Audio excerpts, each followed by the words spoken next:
Glória a Deus. Glória a Deus. Glória a Jesus. Glória a Deus. A paz do Senhor, irmãos. Glória a Jesus. A paz do Senhor. Fazendo os ajustes aqui. Glória a Deus. Estamos fazendo alguns ajustes para nós iniciarmos. Glória a Deus. Estamos aqui na Assembleia de Deus, Cadmiel, em Valparaíso de Goiás, setor de Chácaras, em Guarabê, pastoreada pelo pastor Elias Mendes. Nós estamos aqui nesta noite para junto nós iniciarmos esse culto de louvor e adoração no nome do Senhor, um culto de ensino, mas que nós vamos adorar o nosso Deus. O áudio está bom, a imagem está boa. Me dê uma posição aí se está tudo ok. Em nome de Jesus, nós vamos iniciar nesse momento com uma oração. Senhor, nosso Deus e Pai, em nome de Jesus, nós te louvamos e te agradecemos por essa oportunidade, ó Deus. Pai Santo, Pai querido, nós te pedimos perdão pelos nossos pecados, pelas nossas falhas. E nós estamos aqui nesta noite, Senhor, para bendizer e exaltar o teu santo nome e para aprender a tua palavra. Abençoe, ó Deus, todos que estão presentes, todos que estão ainda por vir, Senhor, nessa transmissão ao vivo. Pai Santo, Pai bendito, abençoe, meu Pai, que haja um alcance para a glória do teu santo nome, Senhor, que vidas sejam edificadas pela tua palavra, Senhor, nos dê graça para ministrar o ensino, que seja de uma forma clara e objetiva, meu Pai, para a glória do teu nome, Senhor, em nome de Jesus, amém. Glória a Deus. E no dia número 410 da nossa harpa, Jesus é meu Rei muito amado. Glória a Deus. Jesus, meu Rei glorioso. Aleluia. 410, você que tem a sua harpa, participe conosco. Pai do Senhor, irmã Vânia, Pai do Senhor, irmã Valquíria, Pai do Senhor, Cleide. A paz do Senhor para todos. Vamos compartilhando com os que você conhece, compartilhe nos seus status, no seu Facebook. Eu estou tentando fazer uma transmissão pelo YouTube também, mas a gente está encontrando dificuldade aqui em estabelecer a conexão com o YouTube, que tá bem ruim. Então vai ser só por aqui mesmo. 410. Jesus é meu Rei glorioso, é grato cantar-lhe louvor, é Rei, mas me torna ditoso, enchendo-me do seu amor, deixando seu trono de glória, me veio livrar dessa história. Já sou muito feliz, já sou muito feliz com Deus. Jesus é meu Rei muito amado, nas lutas nada sei prestar, paciente e humilde ao meu lado, ajuda e consolo me dá. Por isso constante o sigo, pois é meu pastor e amigo. Já sou muito feliz, já sou muito feliz com Deus. Jesus, que pudera eu dar-te, por tanto amor para mim, bastante é servir-te e amar-te e tudo entregar-me a ti. Aceita então minha vida, que a ti só se prostra rendida. Já sou muito feliz, já sou muito feliz com Deus. Aleluia. Louvado seja o nome do Senhor. Jesus é o nosso Rei glorioso.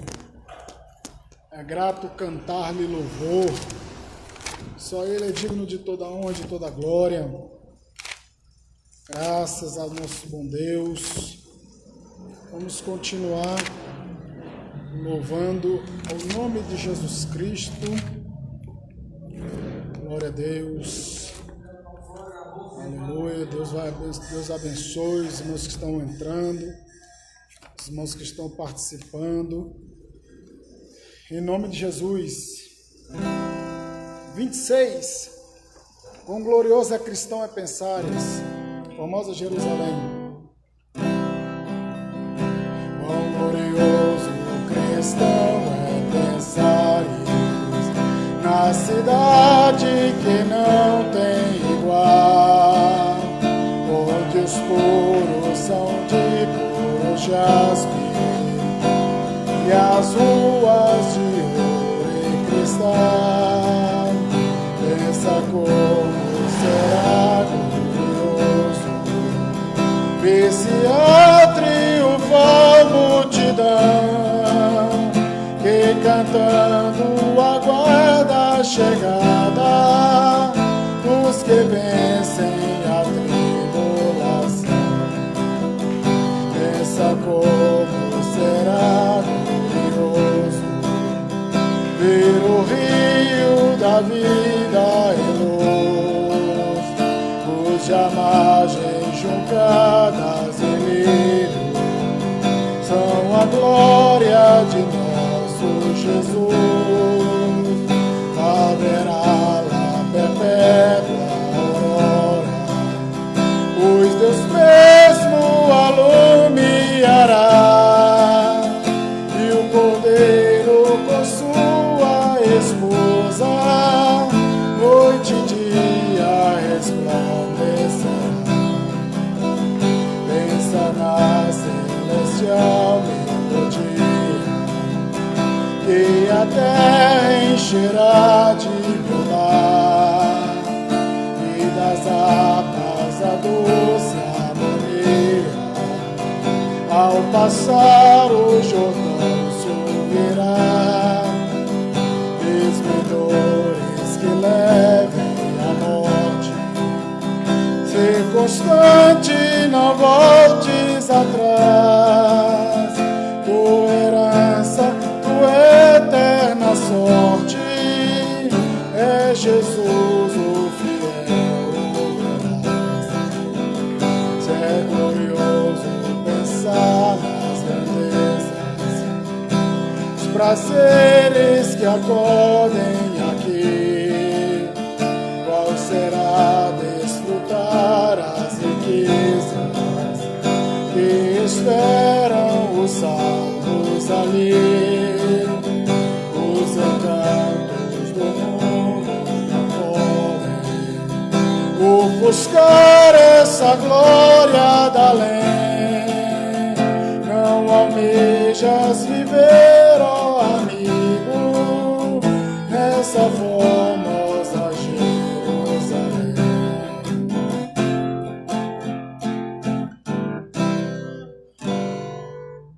Glória a Deus, aleluias. Deus seja louvado. Pai do Senhor, pastor Valentim, pastor Davi, quero desejar Pai do Senhor para minha mãe também que está assistindo nesse momento, em nome de Jesus, que Deus abençoe a vida da minha mãe, de toda a minha família, em nome de Jesus. Meus irmãos, nós vamos finalizar o trimestre, nós vamos estudar aqui A lição de adulto, né? Lição de número 13, o novo homem em Jesus Cristo. Nós vamos ministrar essa lição nessa noite em nome de Jesus. Glória a Deus, vamos aprender na palavra de Deus. O som está ok, está tudo ok, a imagem. Está chegando bem a transmissão. Os irmãos são o nosso retorno, né? Como se diz. No microfone a gente tem as caixas de retorno. Os irmãos são o nosso retorno aí, amém? Glória a Deus. O novo homem em Jesus Cristo. O textuário da lição, ela está em Efésios capítulo 4, verso número 13, que diz assim: até que todos cheguemos à unidade da fé e ao conhecimento do Filho de Deus, a varão perfeito à medida da estatura completa de Cristo. A verdade prática dessa lição é a salvação em Jesus Cristo leva-nos à perfeição espiritual, moral e ética. Porque ele, Jesus, né? Embora Deus, foi o mais perfeito e completo dos seres humanos. Vamos agora à leitura bíblica em classe. Evangelho de João, capítulo 3, verso de 1 a 16. Evangelho de João, capítulo 3, verso de 1 a 16. Glória a Jesus. Nós vamos ver aqui sobre o novo homem. A aula passada falou de Jesus Cristo, né? O homem perfeito. E hoje nós vamos falar sobre o novo homem, ou seja, a nova humanidade em Jesus Cristo, né? Homem tem, em determinados contextos, homem se refere à humanidade, né? Não aqui ao gênero, né? Que nós estamos falando aqui masculino, feminino, não. Nós estamos falando aqui nesse contexto de homem como humanidade.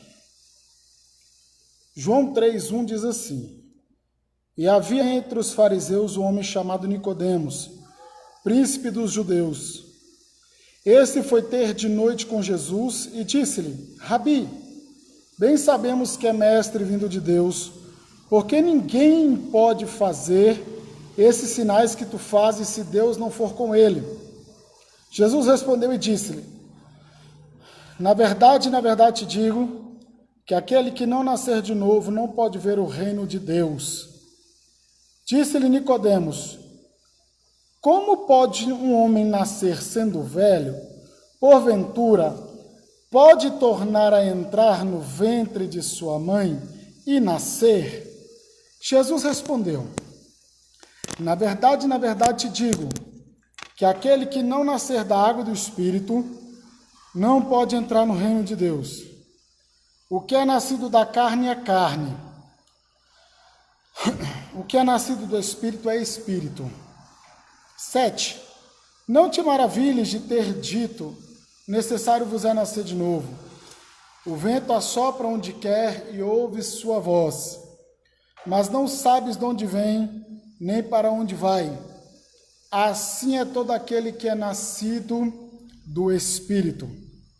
Nicodemos respondeu e disse-lhe: como pode ser isso? Jesus respondeu e disse-lhe: tu és mestre de Israel e não sabes isso? Na verdade te digo que nós dizemos o que sabemos e testificamos o que vimos. E não aceitais o nosso testemunho. Se vos falei de coisas terrestres e não crestes, como crereis se vos falar das celestiais? Ora, ninguém subiu ao céu senão o que desceu do céu, o Filho do homem que está no céu. E como Moisés levantou a serpente no deserto, assim importa que o Filho do homem seja levantado, para que todo aquele que nele crê não pereça, mas tenha vida eterna. Porque Deus amou o mundo de tal maneira que deu o seu Filho unigênito, para que todo aquele que nele crê não pereça, mas tenha vida eterna. Glória a Deus. Pai do Senhor, irmão Anderson Atalaia, está lá no Pará, prestigiando nessa noite. O objetivo geral, irmãos, é mostrar que a salvação em Cristo implica a geração de um novo homem. E os objetivos específicos comporta a questão da doutrina da salvação, né? O novo nascimento, a justificação e o processo de santificação do novo homem. É o que nós vamos abordar nessa última lição. Nós vamos abordar isso nessa última lição. Louvado seja Deus. Na introdução da revista, diz assim: é possível alcançar a perfeição espiritual nessa vida? Do ponto de vista humano, não. Mas quando abrimos a Bíblia Sagrada, constatamos que tal perfeição não somente é possível, como também desejável e requerida de todo aquele que professa o nome de Deus. Meus irmãos, aqui a gente começa com uma certa polêmica, né? Porque é o seguinte, quando a Bíblia trata de perfeição, quando ela fala sobre perfeição, embora o texto em português traga a palavra perfeição, nós temos que entender perfeição como um sinal de amadurecimento. A perfeição, ela é algo para se alcançar, mas não nessa vida. Você está entendendo? O autor da lição aqui, ele se equivocou um pouco na colocação aqui. Porque, por exemplo, a perfeição não se alcança nesse tempo presente. Paulo diz que nós vemos como que em parte, como que em espelho, né? Não se manifestou, João diz que não se manifestou o que havemos de ser. Então, irmãos, o apóstolo Paulo, ele diz também, Filipenses capítulo 3, né? O versículo 3, versículo 12, ele está falando aqui num contexto de vida cristã, de maturidade cristã, vida cristã.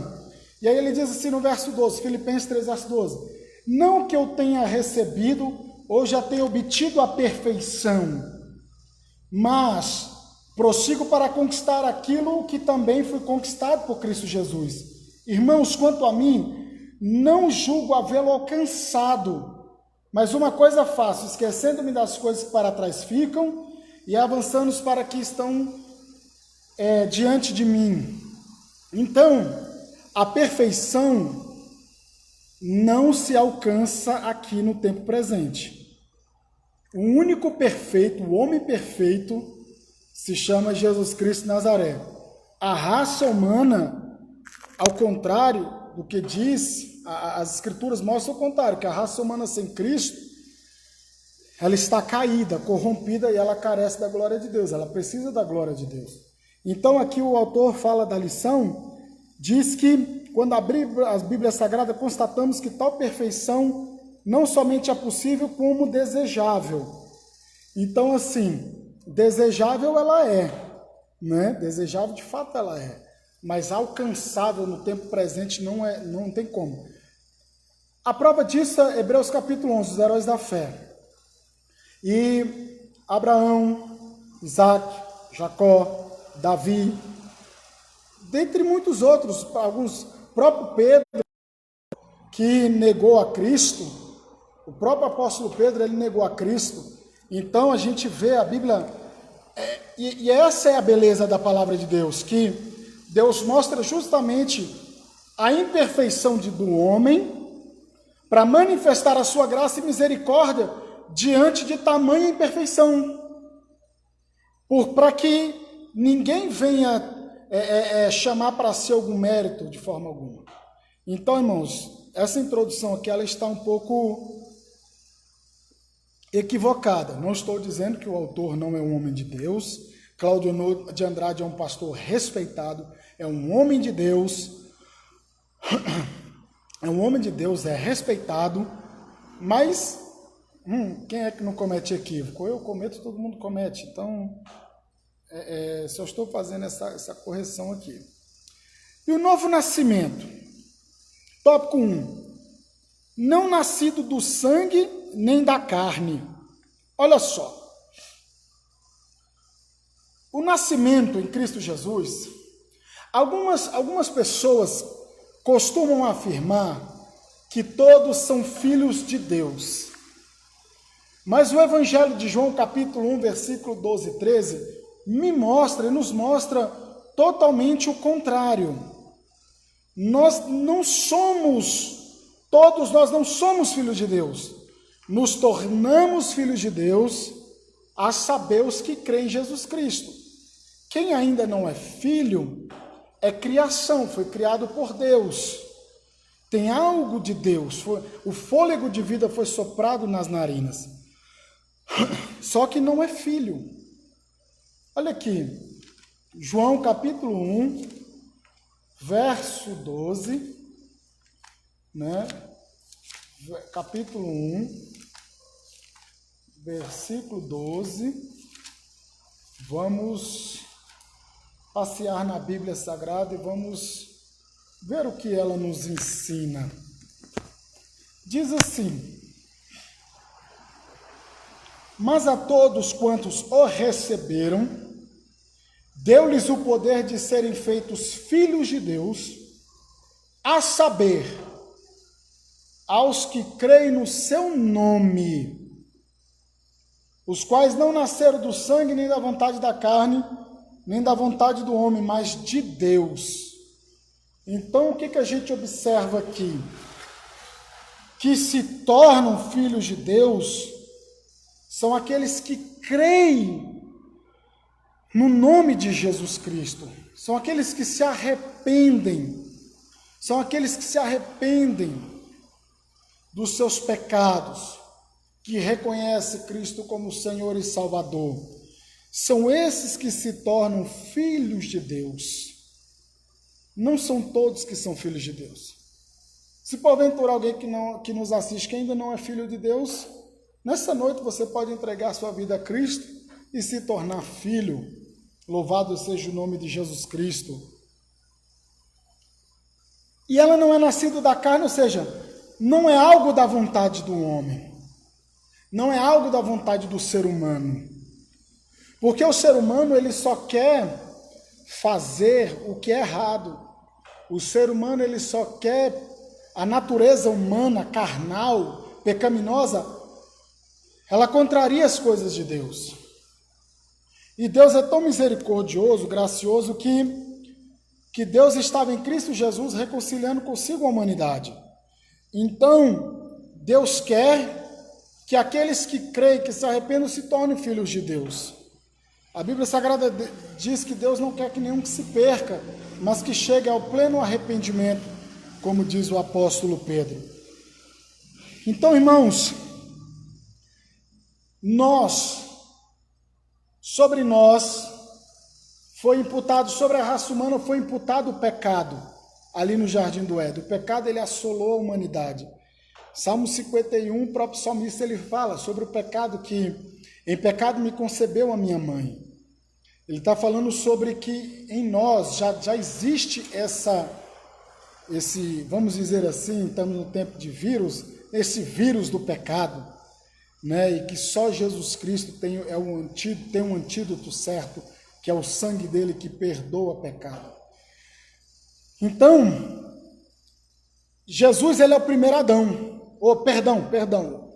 Nós temos o primeiro Adão, lá do Éden, e Jesus é o último Adão. Me perdoe esse equívoco. Jesus, ele é o último Adão. Através de um homem, ele entra o pecado sobre a humanidade, a morte sobre a humanidade, e através de um ato de obediência, o que acontece? Através de um ato de obediência, vem o perdão, vem a justificação sobre a humanidade, sobre aqueles que creem e se arrependem. E é o Espírito Santo de Deus que atua no interior do ser humano. É o milagre mais expressivo. O nascer de novo, a regeneração. Nascer de novo e regeneração são sinônimos, tá, irmãos? Essa palavra a gente pode considerar como sinônimo. Então, o Espírito de Deus, ele começa a trabalhar no coração do ser humano, na vida do ser humano, e o ser humano, ele passa a ser convencido pelo Espírito de Deus de que ele é um pecador e de que ele necessita da graça de Deus. E aí surge o novo nascimento, surge a regeneração. E foi o que nós lemos no texto da base da lição, que Nicodemos não entendeu. Nicodemos, o texto diz que Nicodemos, Jesus disse, não fique maravilhado por eu te dizer isso, que importa nascer de novo, porque ele fala que aquele que não nascer de novo, ele não vê o reino de Deus e ele nem entra no reino de Deus. Ou seja, em hipótese alguma ele participa das coisas de Deus. E aí ele fala assim, mas como que eu, sendo um homem velho, sendo um homem de idade, eu vou entrar no ventre da minha mãe vai entrar no processo de gestação, eu vou nascer de novo, e aí é isso? Aí Jesus disse, não é assim. Um homem que era mestre em Israel, um homem doutor da lei, um homem que ocupava um alto cargo ali no Sinédrio judaico, né, a Suprema Corte dos israelitas, vamos dizer assim, e eu não entendia essas coisas de Deus, não entendia aquilo que Jesus estava ensinando, porque ele estava no plano natural, ele estava tentando compreender naturalmente as coisas espirituais. E não tem como você entender as coisas espirituais de uma forma natural. Não tem. É só com a iluminação do Espírito Santo de Deus que nós entendemos as coisas de Deus. E aí, irmãos, a gente observa que Jesus fala, olha, tem que nascer de novo. Tem que se tornar uma nova criatura. Tem que se tornar uma nova criatura. Não adianta, não tem como participar do reino de Deus sem ser uma nova criatura. E aqui é onde entra, por exemplo, a minha família é evangélica, eu nasci num berço evangélico, como a gente costuma dizer. Eu sou evangélico desde pequeno, sou evangélico desde quando nasci. Então eu sou crente?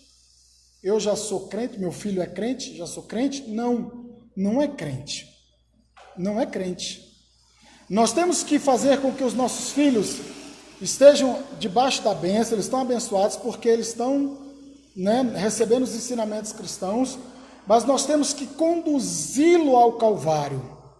Nós temos que conduzir os nossos filhos, na mensagem da cruz, para eles entenderem o que é o sacrifício de Jesus, o que o pecado causa, o que acontece, como é, por que eu preciso entregar minha vida a Jesus. Nós temos que conduzir os nossos filhos até a Cristo. Não adianta, eu sou filho de crente, então automaticamente eu já sou crente. Não, é um engano, é um equívoco. E tem muitos jovens, tem muitas pessoas que acham que nunca me desviei, nunca saí da igreja e não sou crente. Não, mas temos que confessá-lo publicamente, fazer uma declaração pública de fé. Fazer uma declaração pública de fé, de que somos, de que nós estamos crendo que Jesus veio a este mundo em carne, em forma humana, que ele morreu e ressuscitou o terceiro dia e que está à destra do Pai, que intercede por nós. É nisso que nós temos que crer. Então, filhos são e o novo nascimento são aqueles que nascem de Deus. Nascem de Deus, não da vontade do homem, não da vontade do ser humano. O casal geralmente planeja, não, vamos ter filhos e tal, vamos ter filho até tal tempo, tal, planeja. Mas o novo nascimento, se tornar uma nova criatura, ser regenerado, só Jesus Cristo pode fazer. Só Ele e ninguém mais. Não adianta, não tem outro que pode fazer com que a gente ingresse no reino de Deus. E Nicodemos não estava entendendo nada. Ele não estava entendendo nada. Aí Jesus disse que em verdade te digo que quem não nascer da água e do Espírito não pode entrar no reino de Deus. Aí aqui o autor da lição, ele diz que o batismo em água só tem efeito salvador quando é recebido pela fé. Aqui também é outro equívoco que o autor da lição cometeu, mas o autor da lição, o pastor Claudio Nuno de Andrade, ele tem um dicionário teológico publicado pela CPAD, e no artigo dele sobre batismo, ele não endossa isso que ele falou. Eu acho que foi algum erro de... Alguma forma de se expressar equivocada, algum erro de digitação, não sei. Porque o que acontece? E isso aqui também é bastante polêmico. O batismo em águas não tem efeito salvador. Não é condição para a salvação. Efésios capítulo 2, versículo 8 e 9 diz que... O que diz? Que só é salvo pela fé, não é pelas obras, para que ninguém se glorie. Para que ninguém se glorie. Mas esse ter fé, a palavra se parece muito simples, muito vaga. A palavra crer no português, ela também é muito vaga. Mas quando a palavra diz que é ter fé, é no sentido de se arrepender e crer em Jesus Cristo. A salvação é pela fé, não é por batismo. Através da salvação pela fé, eu faço parte do corpo de Cristo, eu ingresso no corpo universal e invisível, que somos nós, templo, corpo, não a instituição de alvenaria que nós estamos aqui nesse momento, não. A gente, através do novo nascimento e através de ser aceito por Cristo, a gente faz parte da igreja invisível sobre a terra. E o que acontece? Quando eu me batizo nas águas, que é um mandamento bíblico, nós não estamos menosprezando o batismo, nós não estamos reduzindo o batismo, tá? Não me entenda errado, é bíblico, é uma ordenança, é um dos dois sacramentos que tem, o batismo e a ceia do Senhor, tá? Nós não estamos de forma nenhuma colocando em uma menor expressão o batismo, nós estamos só ajustando as coisas, que para ser salvo, eu tenho que me arrepender e crer em Cristo Jesus. O batismo é um ato público, uma confissão pública de que naquele momento eu estou ingressando no corpo de Cristo, a instituição também, né? Estou fazendo parte agora do hall de membros de uma determinada denominação. Então, o batismo, como diz aqui no item 3 do tópico 1, o batismo em água só tem efeito salvador quando recebido pela fé? Não. Não, irmãos. Pelo amor de Deus. O batismo, ele não é condição para a salvação. Nem dom espiritual é condição para a salvação. De forma nenhuma.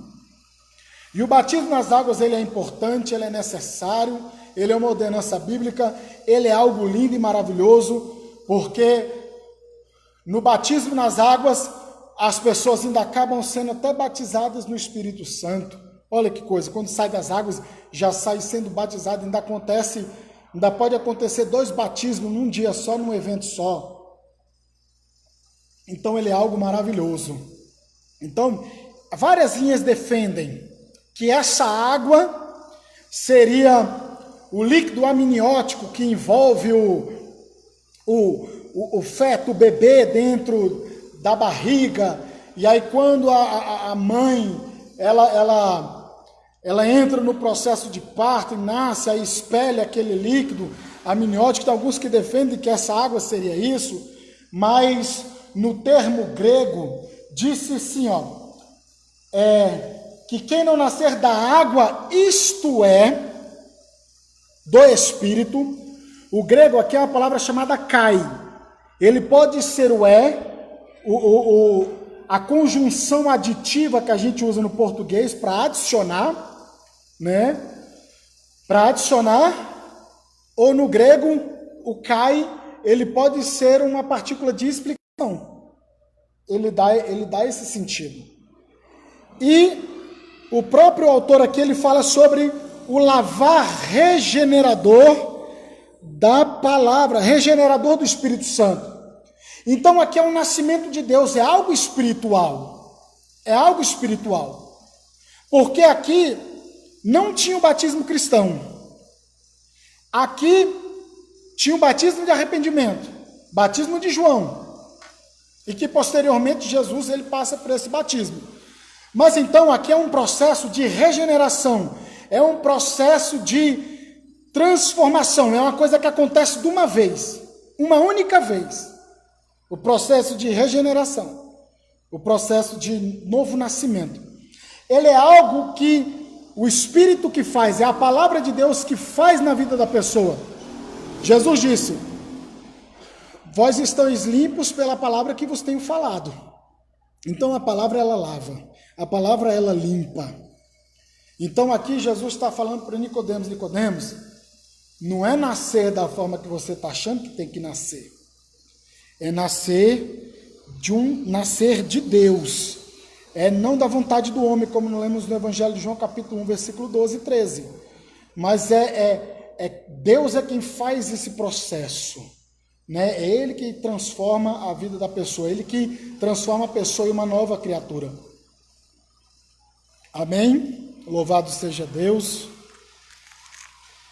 E, meus irmãos, graças a Deus, nós queremos mandar a paz do Senhor para o irmão Mir Basílio, esposo da irmã Cleide Ferreira, lá de Lisboa. Eu quero mandar também um abraço para o meu grande amigo, missionário, homem de Deus, pastor Ricardo Dias, que está em Maués, no interior do Amazonas, desbravando ali o trabalho do Senhor, junto às comunidades ribeirinhos e os povos indígenas Saterê Mauê. Deus abençoe, meu nobre, em nome de Jesus. Então, irmãos, e aí o item 4 diz sobre o nascido do Espírito Santo, que a regeneração só é possível através da atuação do Espírito Santo. Então não é o ser humano o ser humano não é capaz de nascer por si próprio, de fazer algo por si próprio. O ser humano ele não consegue ser salvo por si próprio, de forma nenhuma. É uma ação de Deus, um convencimento do Espírito Santo. O Espírito Santo começa a atuar, né, na vida do ser humano. Não é por mérito humano, não é por esforços humanos, né? Não é por esforços. Eu não vou me esforçar para ser salvo. E aqui é outro equívoco também, que muitas pessoas pensam assim. A gente faz um apelo: você quer entregar a sua vida para Jesus? Aí falou assim: não, eu não estou preparado agora, não, deixa eu me preparar, que depois eu vou e me entrego a vida para Jesus. Não, isso é um equívoco muito grande. Você não vai se preparar. Você não, peraí que eu vou me limpar, eu vou abandonar os vícios, eu vou fazer as coisas, depois eu vou para Jesus. Não. Jesus ele veio para os pecadores. Jesus veio para os doentes. Jesus ele salva e ele liberta. Ele liberta as pessoas. Tem pessoas que são libertas instantaneamente e tem pessoas que passam por um processo de libertação. Então, é um engano muito grande.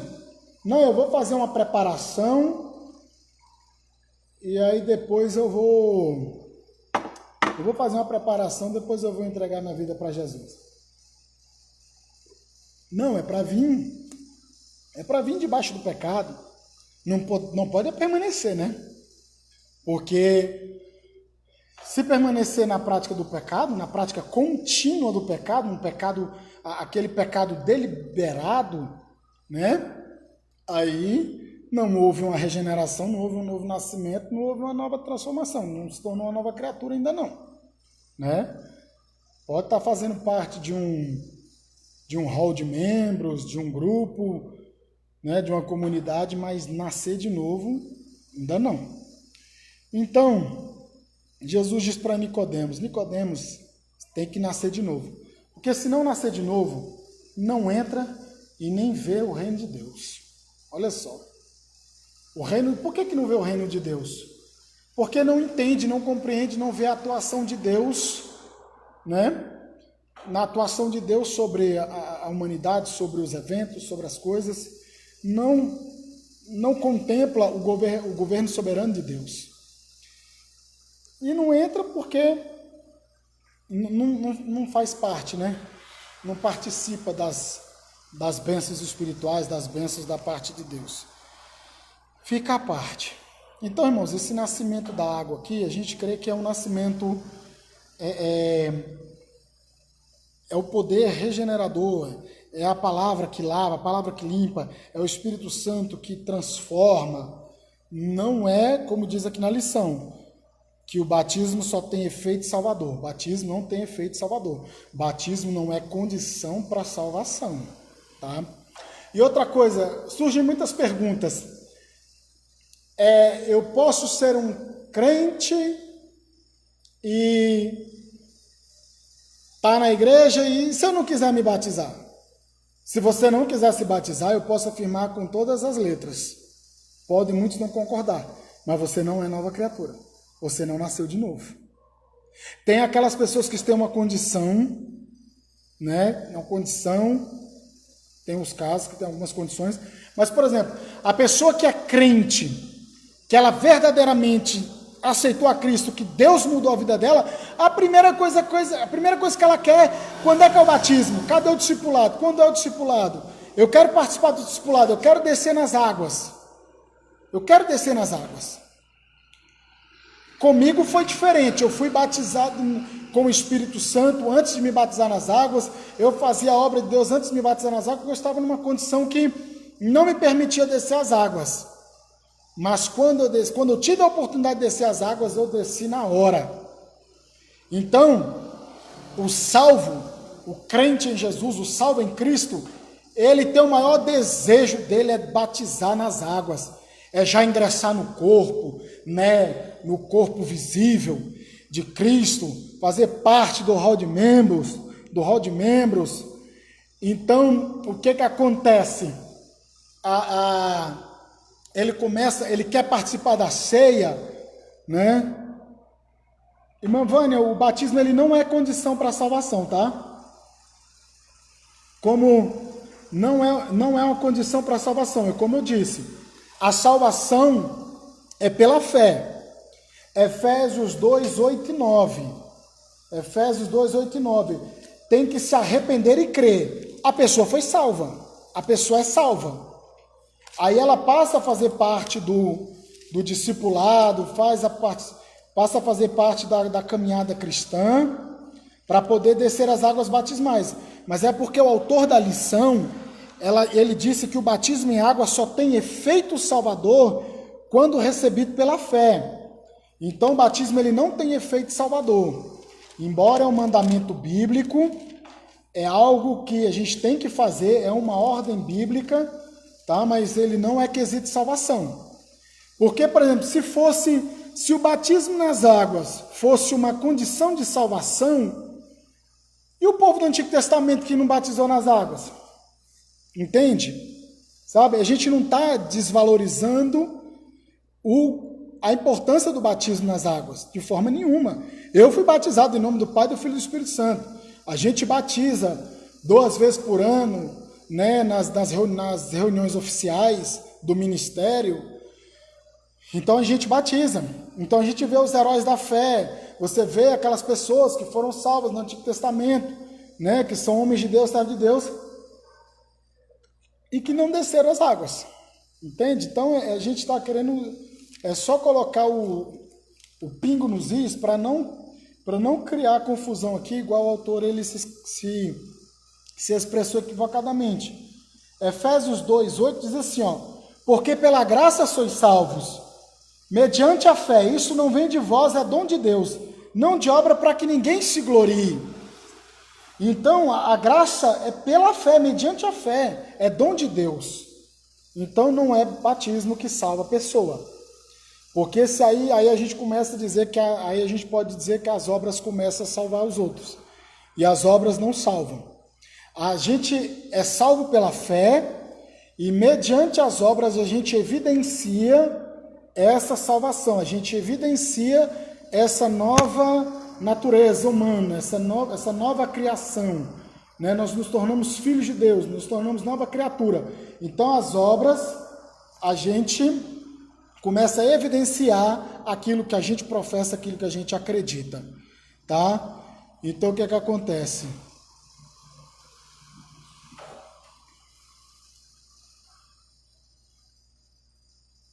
Não, eu não disse que quem não batiza ainda é criatura. Eu disse que quem não recebe a Jesus Cristo, quem não crê em Jesus Cristo, João 1, 12, 13, não se torna filho de Deus. Você entendeu? Não se torna filho de Deus. Então, quem não se arrepende, quem não se converte a Cristo, automaticamente não é filho de Deus e automaticamente não é salvo. Não foi salvo pela obra redentora de Jesus Cristo. Então, não é salvo. Amém? Vamos dar sequência aqui. Irmãos, aí entra a questão da justificação. Nós vimos sobre a regeneração, o novo nascimento, e agora vamos ver sobre a justificação, que é algo interessante. Aí o autor ele diz aqui, a inutilidade da justiça humana. Nossas obras, ainda que boas e aparentemente meritórias, ou seja, que tem algum mérito, né, o que a gente faz, não salva e nem nos justifica, conforme eu disse aqui ainda há pouco, né? Efésios 2, 8 e 9. Aliás, são elas consideradas trapos de imundícia. Só existe um meio de obtermos a salvação e de nos justificarmos perante o justo juiz. A fé nos méritos perfeitíssimos de Jesus Cristo. Isaías 64, 6. Isaías 64, 6. Olha só, que interessante. Mas todos nós somos como imundo, e todas as nossas justiças como trapo da imundícia. Todos nós murchamos como a folha, e as nossas iniquidades como o vento nos arrebatam.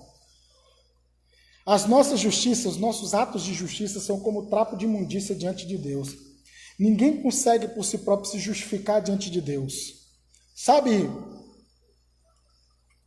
quando a gente quer se justificar quando está errado, e a gente não consegue, não tem um argumento plausível, por que a gente não tem argumento plausível? Porque a gente está errado.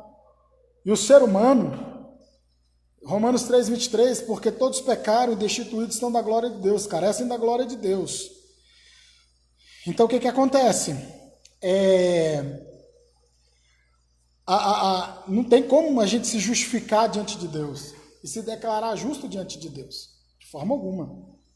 É só através de Jesus Cristo. Aprendam isso. A doutrina da justificação, ela é uma coisa muito linda. Ela é uma coisa muito tremenda. E são poucos que enfatizam essa doutrina, que estudam essa doutrina. Porque é assim, a doutrina da justificação é como se a gente estivesse diante de um tribunal. E estamos diante de um tribunal. No tribunal do homem, do ser humano, tem o juiz, o promotor, né, a acusação. Nós temos o promotor. E o juiz ou promotor, eles pedem a absolvição de um réu, de uma pessoa que está ali no julgamento, mediante um conjunto probatório. E esse conjunto probatório, ou seja, esse conjunto de provas, ele tem que ser um conjunto de provas que julga, que justifica que aquela pessoa que está sendo acusada, ela não é culpada. Vocês estão entendendo? Então, o juiz ele tem que ser convencido, mediante esse conjunto de provas, que não, fulana de tal, não é culpada. Só que, quando a gente traz isso para o universo da palavra de Deus, aí que é mais tremendo, mais glorioso, aí é onde Deus é exaltado poderosamente, aonde a a misericórdia de Deus, a graça de Deus é exalada de forma sobrenatural, porque sobre o ser humano existe um conjunto negativo de provas que só leva para a condenação. Não tem nada que nos justifique, diante de Deus, segundo a nossa natureza carnal, pecaminosa, caída, não tem nada que justifique. Não tem nada que nos dá uma brechinha. Não, eu tenho a brecha da lei, não, eu sou justo. Não tem nada. Aí Deus, Ele olha aquele conjunto de provas que é contra nós, e Paulo diz que havia uma cédula da dívida que era contra nós. Aí Ele olha para aquilo, ali, aquele conjunto de provas negativa. Aí Ele olha para aquele que está à direita dele, que intercede por nós, que se chama Jesus Cristo de Nazaré. Ele olha para ele, aí ele pega o sangue de Jesus Cristo, vai e nos purifica de todo pecado. Aí nós somos declarados sem culpa diante de Deus. A justiça de Deus é imputada em nós. Nos tornamos justos. Somos declarados justos por causa daquilo que Jesus Cristo fez na cruz do Calvário, por causa do sangue derramado na cruz do Calvário. Olha que coisa gloriosa, irmãos. Olha que coisa fantástica. Contra nós só pesa acusação, só pesa o que é errado. Aí Jesus Cristo, Ele assume o pecado da humanidade. Ele assume o pecado. Crava no madeiro, Ele crava no madeiro. E aí, para todos aqueles que se chegarem a Ele, podem ser declarados justos diante de Deus. No item 3 do tópico 2, a justificação do homem, diz: o novo homem é justo. A partir de sua conversão, o pecador passa a ser visto por Deus como se jamais tivesse pecado, cometido qualquer injustiça, aliás. Agora em diante é um justo aos olhos de Deus. Haja vista o que houve com o ladrão na cruz, que creu no sacrifício de Jesus Cristo. O próprio ladrão da cruz, ele creu, foi salvo, não precisou se batizar. Então, está vendo aí por que o batismo não é condição para a salvação, embora é importante para nós. Aqui ajuda nessa explicação. Então você vê que como é linda a doutrina da justificação. Somos declarados sem culpa por aquilo que Jesus fez por nós. Porque a nossa justiça é como trapo de imundícia. Diante de Deus ninguém consegue se justificar. E ninguém vai se justificar diante de Deus. Não tem desculpa diante de Deus, não vai ter desculpa diante de Deus. Amém? Vamos aqui para o tópico 3. O tópico 3 da nossa lição, da última lição do trimestre, que agora fala sobre a santificação. Nós vimos sobre o nascimento do novo homem, a justificação do ser humano do novo homem e a santificação do novo homem. A santificação, ao contrário da regeneração, novo nascimento e regeneração pode-se afirmar como sinônimos, tá? Palavras sinônimas. A regeneração é um ato instantâneo, acontece instantaneamente. A santificação é um processo que demanda toda a nossa vida até alcançarmos a estatura, de maturidade espiritual. Aí tem aqui a santificação como posicionamento. No exato instante da sua conversão, o pecador arrependido passa a ser visto não apenas como justo, mas também como santo por Deus e pela igreja. Já separado do mundo, torna-se propriedade exclusiva do Senhor. Posicionalmente é santo, embora esteja ainda no processo de santificação. O que é a santificação como posicionamento? Ou seja, santificação, ser santo, é ser colocado à parte, ser separado. Então a pessoa ela é separada da onde? separada do mundo de pecado, porque ela se tornou uma nova criatura, ela foi justificada por Deus, aí agora ela entra num processo de santificação. Embora a Bíblia Sagrada traz a palavra assim, sede santos porque eu sou santo, no grego é uma palavra que mostra um processo contínuo, né? Um processo contínuo, é uma ação contínua, é um processo que começou e ainda não finalizou. No nosso português, nós estamos sendo santificados, vamos dizer assim mais ou menos, nós estamos no processo de santificação, que o Espírito Santo de Deus vai nos conduzindo a um processo de santificação, à medida que vamos orando, aprofundando no conhecimento bíblico, no conhecimento da palavra de Deus, no momento que nós vamos nos aprofundando na comunhão com Deus de um modo geral, aí a gente vai se tornando cada vez mais santo, ou seja, cada vez mais à parte do mundo. Não alienados, tá, irmãos? Não alienados, mas sim separados do pecado. Como Jesus disse na sua oração, Pai, eu não peço que os tire do mundo, mas que os livre do mal. Eles ainda precisavam estar no mundo para poder dar sequência à pregação das boas novas. Então, eles ainda não seriam tirados da terra. Então, por isso que Jesus falou, olha, eu peço que os livre do mal, ou seja, que eles não sejam alcançados pelo mal, que eles não façam parte desse sistema corrompido e pecaminoso, né? Então, a santificação como posicionamento, nós somos posicionados diante de Deus, diante da igreja, diante da sociedade, como aqueles que é para ser à parte, para ser diferente, para ser, né, um povo que não compactua, não coaduna com as práticas pecaminosas. E a santificação como um processo, como eu acabei de falar também, né?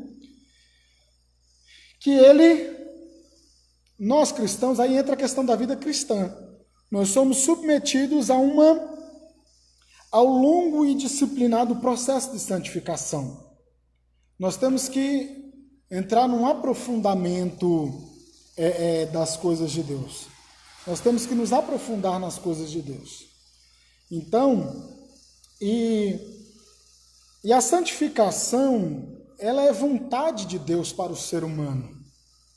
Porque Hebreus 12, 14, olha o que diz. A gente conhece muito Hebreus 12, 14.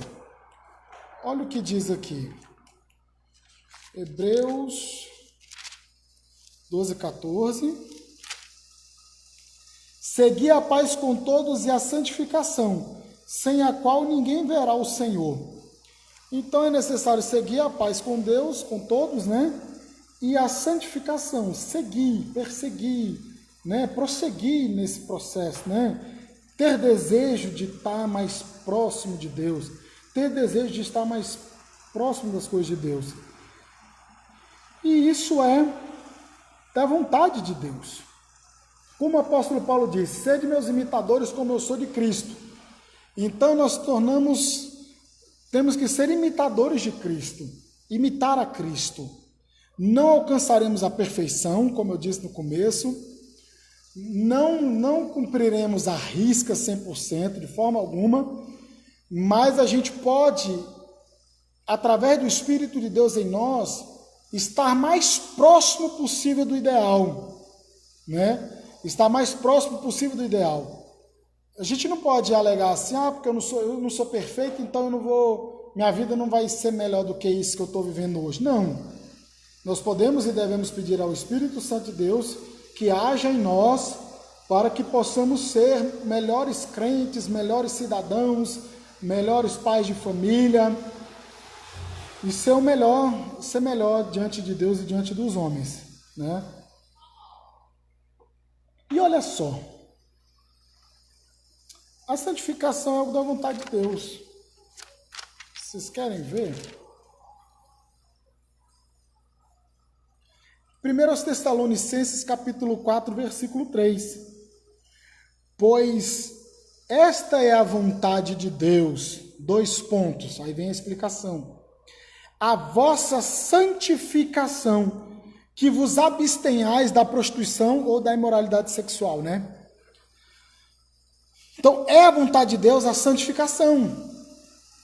Porque quando a gente entra num processo de santificação, Deus está querendo dizer ao mundo, olha, existe algo diferente, existe algo melhor, existe algo, a gente, através do processo de santificação, através da nossa conduta, nós temos que transmitir para os que estão fora da presença de Deus que há um Deus santo, que há um Deus amoroso, misericordioso, que é um Deus que salva, que liberta, que cura, que faz coisas gloriosas.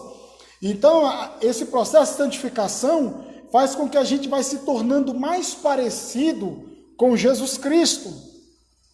E aí vai transmitindo essa mensagem. Aí a mensagem vai sendo transmitida. Aprenda uma coisa, a maior mensagem evangélica a ser transmitida é a nossa conduta. É a nossa conduta. Que eu e você preguemos mais com a nossa conduta do que com a nossa palavra. Surte muito mais efeito. Surte muito mais efeito a nossa conduta. A nossa conduta prega muito mais do que aquilo que a gente fala. Porque tem muitos que falam, mas não vivem aquilo que falam. Então, o que acontece? Não surte efeito, nem da vida daqueles que estão ouvindo. O que Paulo disse para Timóteo, quando Timóteo precisava cuidar da boa doutrina, do bom ensinamento? Ele falou, cuida de si mesmo e da doutrina, porque vai salvar tanto você que está cuidando dessa boa doutrina, e tanto quanto os que te ouvem, né? Tantos os que te ouvem. Então, a mensagem transmitida através da conduta, ela glorifica a Deus e edifica e acaba conduzindo o outro para Cristo. Não, rapaz, eu preciso encontrar esse Jesus, eu preciso conhecer esse Jesus, porque a vida dele está diferente. Ele era assim, hoje ele é assim. A vida dele é diferente do que o que a gente vê fora, então é assim que tem que ser. Então a santificação, ela tem esse processo, né? Regeneração, uma vez, único ato. Regenerar nada mais é do que tornar a ter vida, voltar a ter vida, regenerar. E aí a santificação é um processo. Não, eu me santifiquei hoje, pronto, acabou. Não é assim que funciona. A santificação é um processo constante e contínuo na presença de Deus, através da ação do Espírito Santo de Deus em nós, tá? Em nós. E para nós finalizarmos, irmãos, esse trimestre, esta lição, louvado seja Deus, nós vimos o que? Sobre o novo nascimento, sobre a justificação e sobre a santificação, pilares da doutrina da salvação. Soteriologia, quando se estuda a teologia sistemática. Então, olha só, quem recebeu Jesus como seu Senhor e Salvador, tomou a melhor decisão, pois seus pecados foram apagados por Cristo. A nova vida em Jesus é um presente de Deus. E quando do arrebatamento da igreja, você será semelhante ao Senhor Jesus, porque esta é a promessa que ele nos fez, por intermédio do apóstolo João. Amados, e aqui ele cita 1 de João 3,2. Amados, agora somos filhos de Deus, e ainda não é manifesto o que havemos de ser. Mas sabemos que quando ele se manifestar, seremos semelhantes a ele, porque assim como o veremos. Sim, nós, os redimidos do Cordeiro, seremos glorificados, e nessa bem-aventurança estaremos para com o Senhor.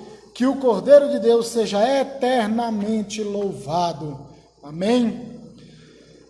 Encerramos mais um trimestre para a glória de Deus, de uma forma inusitada, por conta dessa pandemia, mas nós estamos rogando a misericórdia de Deus para que Ele abrevie e cesse esta praga sobre a terra. E temos que crer, confiar como filhos de Deus, que Deus está no controle de todas as coisas. E você ainda que não é filho de Deus, como disse, ainda não nasceu de novo, não faz parte do reino de Deus, não vê e não entrou no reino de Deus, aonde você está, se arrependa dos seus pecados. Creia em Jesus Cristo. Ele pode te salvar, mesmo você não estando aqui na igreja. Eu estou aqui sozinho, humanamente falando, né? Mas estou com o Pai, o Filho e o Espírito Santo. Mas aqui na igreja nós estamos só. Aonde você está aí, dobre o seu joelho e se arrependa de verdade. Deixa Deus entrar na sua vida e mudar a tua vida. Jesus Cristo morreu na cruz do Calvário para te fazer uma nova criatura, um novo homem, para te declarar sem culpa diante de Deus e para se tornar santo, cada vez mais santo, para a glória do nome do Senhor. Amém? Deus abençoe os meus irmãos que participaram dessa live. Deus abençoe aqueles que ainda assistirão. Compartilhe o Facebook da Acadimiel. Tentei fazer uma transmissão pelo YouTube, mas eu não consegui aqui. Compartilhe nas suas redes sociais para que aumente, né? A gente tenha um alcance maior e a gente possa transmitir melhor para os irmãos, porque algumas redes sociais impõem algumas certas limitações para fazermos lives, né? Então, quanto maior o canal, maior o grupo, maior a página, mais a gente consegue alcançar as pessoas, tá? Que Deus em Cristo abençoe, Deus abençoe minha esposa que acabou de entrar, e porque a gente estava sem internet em casa. Que Deus em Cristo abençoe todos vocês, Deus abençoe a Acadimiel, Deus abençoe a minha família, minha mãe, minha esposa. Vamos orar, um instante de oração. Querido Deus e eterno Pai, nós te louvamos e te agradecemos, Senhor, por esta oportunidade. Obrigado, Jesus, por aquilo que o Senhor fez na cruz do Calvário por cada um de nós, Senhor, e por todos aqueles que hão de se achegar a Ti, Senhor. Pai Santo, guarda, Senhor, cada vida, cada família, cada pessoa que vai ver e ouvir esta mensagem, Senhor. Pai Santo, Pai bendito, confirma a Tua boa obra sobre as nossas famílias, sobre os nossos lares. Pai, tenha misericórdia, nos guarda diante dessa pandemia, desse vírus, e repreende, em nome de Jesus, ó Deus, esse mal, leva para bem longe, e cessa essa praga sobre a humanidade, Senhor. E que isso também sirva de lição para aqueles que estão longe do Teu Evangelho, possam se arrepender e crer no Senhor. Pai Santo, abençoe as nossas vidas, no nome de Jesus, nos guarda debaixo da Tua proteção. Que Deus em Cristo vos abençoe, em nome de Jesus. Amém.